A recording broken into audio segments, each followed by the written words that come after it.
so shockingly different than anything any of us have ever worked on. Again, collectively, our major crimes division, the one I'm in currently, we've probably worked maybe 100 murders over the past, say, 8 years, give or take. And it's as horrific and tragic every one of those homicides are. This is just such a different element. It's just such a different level of evil. Yeah. It's very different than anything we've seen. I had already seen the body cam footage from Detective Page, and I saw the condition that the victim was in. And as bad as the victim looked in that interview, seeing him in person it felt 10 times as worse. I don't want to really put a number on it, but it took everybody off guard. He's recovering. I can never really comment on his actual medical condition at the moment. One, I'm not an expert in, again, the open investigation, but he's recovering. He's slowly recovering, but recovering nonetheless. When you speak with him, he's able to follow the conversation. He's able to answer your questions. He's aware. He knows what's going on.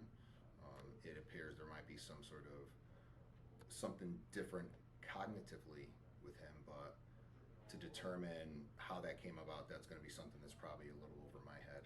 Yeah. But you got to understand that, again, although I'm sitting here like speaking singularly, it is a total group effort that's doing this. It is the Major Crimes Division, it is the Detective Bureau, it is that first officer on scene, and it was the Waterbury Fire Department who pulled him out of there. It was, okay. Yep, so when we spoke with our victim, one of the first things he said to Detective Page that morning when he spoke with him was he wanted to thank the fire department for everything he did for him, for pulling him out of there, and for saving his life. Wow. So once our office found out kind of really what was going on, it's really, everybody's been working on this together.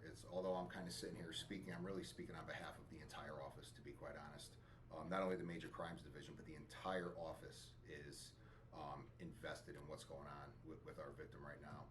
And just knowing his circumstances, we're also in touch with the facility, representatives from the facility that he's at.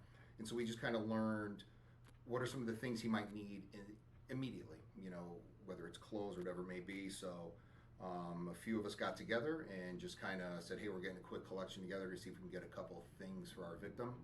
And without hesitation, everybody lines right up and they start donating whatever they can. And a group of detectives actually went out shopping one day and got various clothes or things that he kind of requested through the staff that he might need in the short term. And that those detectives got those together, and when we went out there for our visit, we put things together and made like a little gift package for him in some capacity. Just is a small gesture. It's just so he knows people are thinking about him and how much the police department is invested in his future. What was his reaction when he got? Thankful, appreciative, excited, curious as to what may be in there, and he's again, I mentioned his spirit already, but his spirit is just tremendous when you go and see him.